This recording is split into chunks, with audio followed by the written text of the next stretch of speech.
Hi, I'm Sarah. Welcome back to my channel where I talk about my journey to sustainable health and meaningful success. If you're coming back and you've already subscribed, welcome back. Y'all are my people and I love you so much. If you've recently subscribed, which I feel like a lot of you have, welcome to the squad. We're glad to have ya. And if you're new, I hope you consider subscribing by the end of this video. I talk about my journey to recovery and growth after having left AMWAY LTD 2 years ago as of June 30th, 2021. So happy anniversary to me, my freedom day. Yeah, it's been 2 years and a lot of my content has been about anti-MLM. If you have not checked out that anti-MLM playlist, I talk a lot about my experience. And in the description below, I'm going to link the specific videos that probably prove more about my experience and different AMWAY LTD audios that would apply to the content that I'm talking about today. It's a lot to cover, so I'm going to be pretty quick. I hope that that's not bothersome. I'm trying to progress the conversation because I am still anti-MLM, but the experience that I have had and the experience that you guys reach out to me and share with me and, Instagram DMs and comments, the experience goes a lot deeper. And I'm 8 weeks out from going back to my university to finish my last year of undergrad, which is such a bizarre, awesome opportunity. But, the patterns of my life of being in controlling or manipulative kind of situations and relationships is something that I really want to get to the root of. So it's something that I'm working through in therapy. And this summer I've been doing a lot of extensive mental exercises and journaling exercises and things to try to just progress and move on. So that's why my video upload schedule has slowed down a little bit because it's been such an intensive summer for me, really. So today I wanted to go through the book, just the first portion of this book, Freedom of Mind by Steven Hassan. He's America's leading cult expert, according to the front of the book. But it's helping loved ones leave controlling people, cults, and beliefs. And the more that I hear from you guys, it's just, this is so relevant and it's a way that we can move the conversation forward. Yeah, like I said, I'll always be anti-MLM, but I don't think my content will always be focused on that. So I feel like we need to take this time to really get to the root of the problem and then find ways to progress. So if you like that kind of content, or just general life progress content, make sure to hit the subscribe button. Anyway, before we get into the BITE model, which I'm going to talk about that, I wanted to cover this topic that Steven Hassan talks about on page 20 of his book. And it's the difference between brainwashing and the social influence or undue influence. And it seems like a softer term, but he uses that term because it's more approachable to people who are in cults. So in this paragraph, he says, the term brainwashing is often associated with overtly coercive behaviors, exemplified by the image of a prisoner at the hands of abusive jailers. With social influence, the agents of influence are viewed as friends or mentors, which causes people to lower their defenses. Social influence gives the illusion of control. The individual believes he is making his own decision or choices when in fact he has been influenced to disconnect his own critical and decision-making capacity. And I think that's very key because a lot of people who are in cults, straight up cults, like when we think of cults, we think of, Midsommar, which I've done a comparison between Midsommar and my experience in AMWAY LTD. But we think of those way out there kind of groups that are living in compounds and all dressing the same and, doing really weird rituals and stuff. And we don't often see that as just this. You could be recruited by a friend or a mentor, and you might even be thinking that you are making your own decisions and you have the illusion of independence when actually you have completely dulled your capacity for decision making and critical thinking because you're being influenced, social influenced by people in a cult. And then the last thing that I wanted to point out before we go into the BITE model is when he says at the end of his second chapter, He says cult members can live in their own apartments, have 9-to-5 jobs, be married with children, and still be unable to think for themselves and act independently. So you can be in a cult even if you are living independently, you have your own family, you have a 9-to-5 job, you can still be under severe influence and be in a cult and not operating independently while living a seemingly normal life. That is really scary, but very true. So then he gets into the BITE model. BITE model, BITE. And just for a visual reference, because we're going to blow through these, I don't really want to show how every single experience backs this up, but I do want to go through the criteria of the BITE model as it's laid out by the author who created it. So B, as in behavior control, all of the highlighted things are things that I think apply to Amway LTD, Worldwide Dream Builders, like BWW, Brit Worldwide, all of those subgroups, I think it applies. So behavior control, information control, thought control, and emotional control. All of the things that are highlighted in orange are the things that I think apply. So I'm going to read out the things that I think apply from the BITE model that just kind of confirm my experience as being in a cult. So in terms of number 1, behavior control. Number 1, regulate individuals' physical reality, like A, dictate where, how, and with whom the member lives and associates, or isolation. They controlled our association all the time.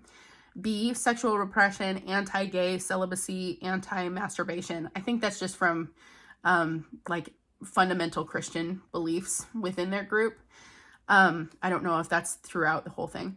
C, control types of clothing that are permissible, colors, hairstyles worn by the person. It wasn't like a strict rule, but there was a dress code. You were expected to dress modestly. And if you were initially in the group, you might, start off looking unprofessional, but due to social influence, eventually you'll end up looking like all of the rest of the business owners, and you wouldn't really be allowed to have any like crazy hairstyles or like piercings or anything like that. So that's just my experience. D and E don't really apply, but F, sleep manipulation or deprivation. I talk about that all the time on my channel. G doesn't apply. H, financial exploitation, manipulation, or dependence. I love that this is just category 1.1 H is the only time it talks about financial manipulation, exploitation, or dependence. And that is what the majority of the anti-MLM community talks about, like almost exclusively just talking about the finances. I think a lot of anti-MLM creators also talk about the social control, but mainly the anti-MLM community talks about multi-level marketing as being financially exploitative and manipulative. But that's just one point. We're like barely scratching the surface of cults. And this is just the one thing that says, it's financially manipulative. Anyway, and letter I, restrict leisure, entertainment, or vacation time. And they were very controlling about how much free time you could have. If you were doing it right, you wouldn't really have a lot of free time, and you would be using your vacation days to go to conferences. And you really wouldn't be taking vacations while you're working on your business. Number 2, major time spent with group indoctrination and group rituals or self-indoctrination through internet, which very true. All of their weekly meetings, their network nights, their night owls, all of their social events. And then when you're on your own, you're expected to be reading their books and listening to their audio tapes. It's a constant form of indoctrination in the group and while you're alone. Number 3, require permission for major decisions. I needed to get my upline's approval for what apartment I moved into, what car I bought, who I dated. And if you were getting married within the system, you had to have your upline's blessing. Like, this was my experience, and it might not be the same for all all Amway LTD subgroups, but within my group, all major decisions had to be passed through the upline. Number 4, insist that thoughts, feelings, and activities of self and others be reported to superiors. I've talked about that with in a conference. If your cross line is talking negatively, you're expected to monitor those kind of things. And it talks a little bit more about that. But anyway, and then within my downline, she was dating somebody who the upline didn't really approve of. And I felt like I was responsible to report that to my upline. And so I told her if she wouldn't tell our upline, that I would have to, because somebody has to tell our upline. She ended up telling them, but that reporting to superiors, that was definitely my experience. Number 5, rewards and punishments, thus modify behaviors, both positive and negative. They did that with night owl invitations. If you were, somebody who was in line with their upline or in partnership with their upline, then you were invited to exclusive events. Whereas if you were not invited, it was seen as a punishment. It felt like a punishment that you weren't invited to certain events because you weren't doing enough, or you weren't doing the right things, or you weren't in mentorship with your upline. Number 6, discourage individualism, encourage groupthink. Yeah. Number 7 doesn't apply. Number 8, impose rigid rules and regulations. Yep, there were a lot of rigid rules within the group. Number 9 doesn't apply. Number 10, no medical treatment. In fact, that's why I left, was because my upline was saying that doctors can't do what Jesus can do, when I really did need medical treatment and I didn't have the money to do my business or just buy products. I didn't have the money to do that and seek medical treatment. But my upline was insistent that I didn't really need medical treatment. I just needed Jesus. I just needed to claim my healing and walk out my healing. Number 11, instill obedience and dependency. Yep. Number 2, information control. 1, deception. A, deliberately withhold information. B, distort information to make it more acceptable. C, systematically lie to the cult member. And then number 2, minimize or discourage access to non-cult sources of information, including internet, TV, radio, books, articles, newspapers, magazines, and other media. B, critical information. C, former members. And D, keep members busy so that they don't have time to think and investigate. Within those 2 points, I know I'm like really checking it at you, but this is why you just got to watch my playlist, because I really break this kind of stuff down.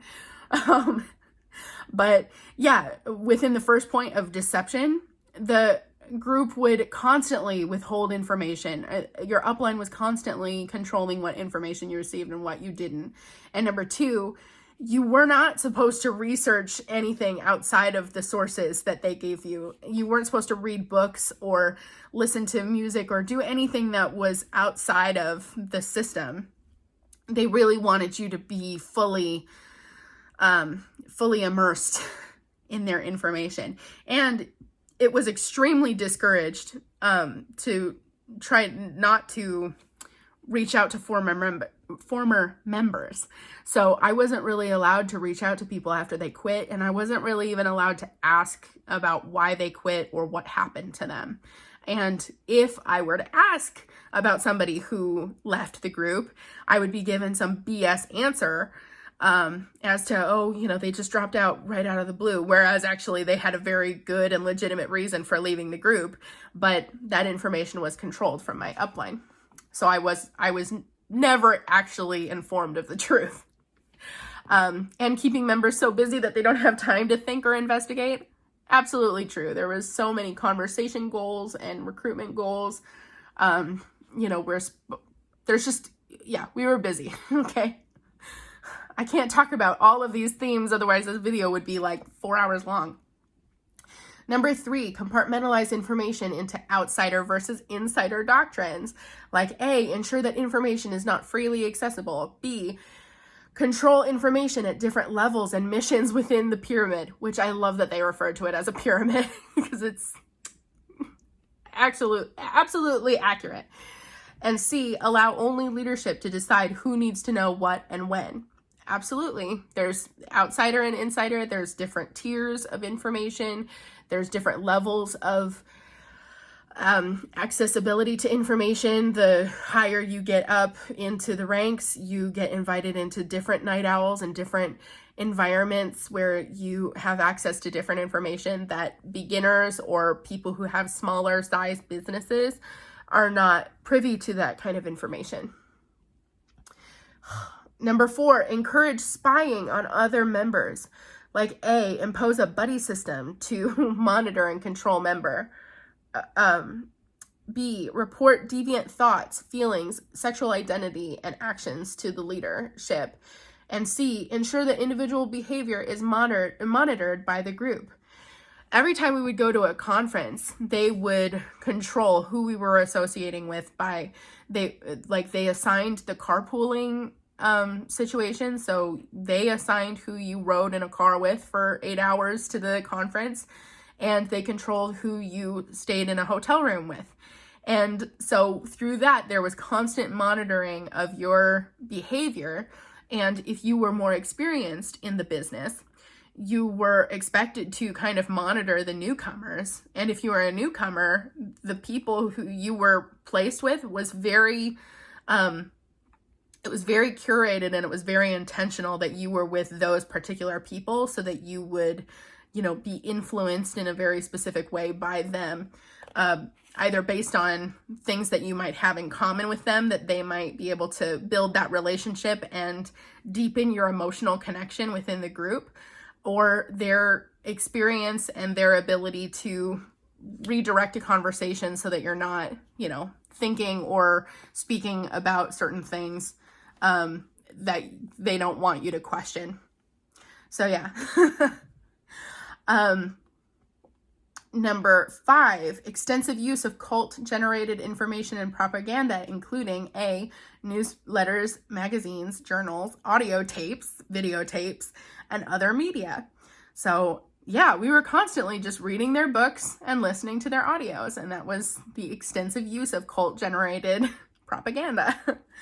B doesn't apply, and number 6 and 7 don't apply on the information control. So moving on to thought control, the third element. Number 1, member required to internalize the group's doctrine as truth. Like A, adopting the group's map of reality as reality. B, instill black and white thinking. C, decide between good versus evil. Or D, organize people into us versus them, insiders versus outsiders. And I talk constantly about this on my channel with regards to how they build an us versus them narrative, and everybody within the group is good and everything outside of the group is negative. And there was definitely a black and white reality. If you're in the business, you are ambitious and you're going to go places in life. And if you're outside of the business, you're a loser and you're broke and you're going to stay broke and you're going to, anyway. Moving on. Number 2, use of loaded language. For example, thought-terminating cliches. Words are tools for thinking. Special words, constricting rather than expanding knowledge. Stopping thought process. Function to reduce complexities into platitudinous buzzwords. Okay, I wasn't really sure of the meaning of this point. If you have more clarity, drop it in the comments below. But when I highlighted that, because it seemed like different phrases, like if someone asked you how you were doing and you're like wide awake and feeling great, even though you know that you're actually really tired and you feel like crap because you're being worked to the bone in this business, that might be a way of using buzzwords to stop the way that you are thinking and redirect your thought process. And that continues on into number 3. Only so-called good and proper thoughts are encouraged, which is true. You're only supposed to think positively and speak positively. Number 4 and 5 don't really apply. Number 6, thought-stopping techniques, which shut down reality testing by stopping negative and allow only so-called good thoughts are used. Like A, denial, rationalization, justification, wishful thinking. And this was how my upline used affirmations and, thought stopping positive thinking or positive words. So we were supposed to speak a different reality than what we were actually experiencing in order to stop our thoughts from actually acknowledging the reality of the situation. If that makes sense, and using affirmations to continue to drill these good thoughts into our head, regardless of the reality of the fact that we're not moving anywhere in life, we're actually going backwards. B through F don't really apply to my experience, but chanting, meditating, praying, speaking in tongues, or singing or humming, it would not be beyond me, or it would not be that implausible to think that people would use those kind of techniques to really try to keep themselves positive. Number 7, rejection of rational analysis, critical thinking, constructive criticism. Number 8, no critical questions about the leader, doctrine, or policy allowed, especially in public. Never question or criticize your upline in front of anyone else. If you were to do that, do it in private, and ultimately don't really disagree with your upline because your upline knows best. Cue Tangled, mother knows best vibes. Anyway. Number 9, alternative belief systems viewed as illegitimate, evil, or not useful. And number 10, sexual repression, anti-gay, celibacy, anti-masturbation. And again, that's like religiously informed, like very fundamental Christian kind of informed. I don't know. But I highlighted that because that was the thought process of my upline as well. And I was expected to be repressed as a single woman, an unmarried woman. But I found anyway, we're not going to talk about whether or not I followed that rule. Moving on to emotional control. We're almost done. Hang in there. Number 1, manipulate and narrow the range of feelings. Some emotions are deemed evil, wrong, selfish, sexual repression again. Number 2, emotion stopping, like thought stopping, but blocking feelings like homesickness, anger, or doubts. Number 3, make the person feel that problems are their own fault, never the leader's or the group's fault, which, that just brought back, I highlighted that because that brought back so many thoughts of or experiences of gaslighting when I was definitely trying to acknowledge that I was not really moving in my business and that pretty much everything in my life was falling apart. And yet, I was being told that all of those thoughts and experiences, and even different experiences within the group, which I felt like I was being treated unfairly, that was all because of my decisions or my choice to feel that way.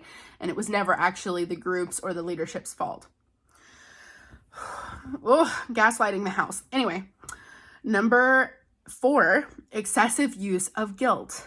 Didn't really apply to me, but identity guilt was one of them, but I didn't highlight it, but it might actually apply to some people, especially if it's like sexuality.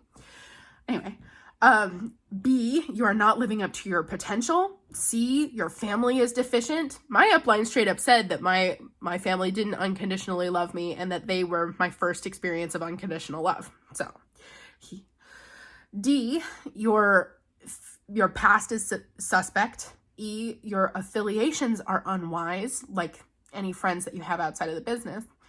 F, your thoughts, feelings, or actions are irrelevant or selfish, accurate. Or G, social guilt. H doesn't really apply. Number 5, excessive use of fear. A, fear of thinking independently. B, fear of the outside world. C, fear of enemies. I didn't highlight D, fear of losing one's salvation, although now thinking back of that, like my quitting phone call, my upline basically told me I was going to hell. So maybe that was a fear tactic that she tried, but I didn't fear losing my salvation. But that actually could potentially apply to a lot of people in these groups. E, fear of losing the group or being shunned by the group. And that was not just an irrational fear or phobia of that. When I left, I did leave I lost every single friendship and relationship that I had within that group. Like, that wasn't an irrational fear. I was shunned by everybody. And F, fear of disapproval. Yep. People pleasers, the house. Like, raise your hand. Anyway, number 6, extremes of emotional highs and lows, love bombing and praise, then you are horrible and a sinner. Very accurate. My first 6 months of being in AMWAY LTD, I was being love bombed. And then when I finally found somebody and recruited them, and they were my taproot, and they no longer really needed me to find new people to recruit into the business, yeah, I was chopped liver after that. And then that's when a lot of the like social and emotional abuse started, was when they stopped love bombing me. Number 7 doesn't really apply. Number 8, phobia indoctrination, inculcating irrational fears about leaving the group or questioning the leader's authority. And this, I think this point is like so key. A, no happiness or fulfillment possible outside of the group. B, terrible consequences if you leave, like hell, demon possession, incurable diseases, accidents, suicide, insanity, 10,000 reincarnations, etc. The only reason why I highlighted that was because they basically told me I was going to hell. So that was a phobia that they tried to instill. C, shunning of those who leave, fear of being rejected by friends, peers, and family. And that is true. So many people lose their entire social community, their entire social support group, when they leave this group because they are shunned. And D, never a legitimate reason to leave. Those who leave are weak, undisciplined, unspiritual, worldly, brainwashed by family or counselor, or seduced by money, sex, or rock and roll, which that doesn't apply. But still, like all of those things, if you leave, you're going to be a loser, you're going to be broke, you're going to stay broke, you're going to be a slave to your 9-to-5 job, blah, blah, blah. So many phobias that they instill in you that if you leave, there's never a legitimate reason to leave. In fact, if you are going through something and you feel like you need to leave, in fact, that is a reason why you should stay. And that's even more of a reason why you shouldn't leave, because this group is going to help you through that. So, and then E doesn't apply. So my voice is so hoarse, and this is like my 5th time trying to film this. So all of those things I think definitely apply to my scenario, my situation within AMWAY LTD. And a lot of the people who have reached out to me, either having been in the group themselves or have family members or friends in the group, it's very reminiscent of these kind of points that people go through. And so if you have shared those experiences, please let me know in the comments below. What were things that resonated with you?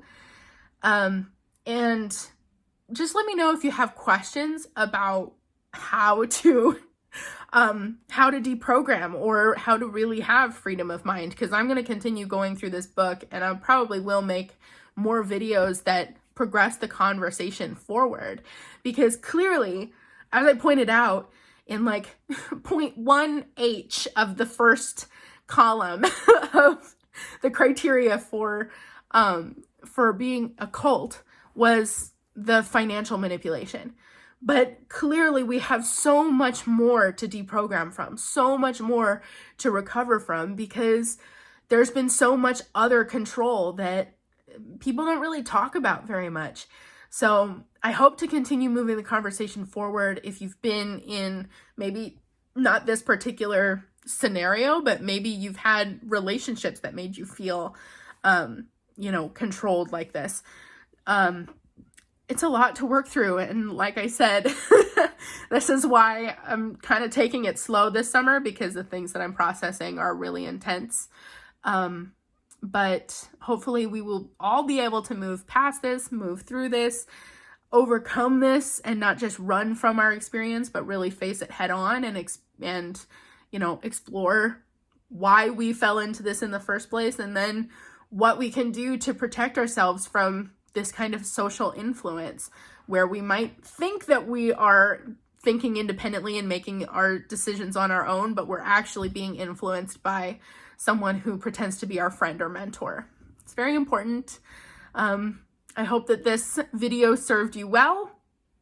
I love you guys so much. Thank you so much for watching, and make sure that the subscribe button is hit so that you know when I'm gonna talk again. Anyway, okay, bye.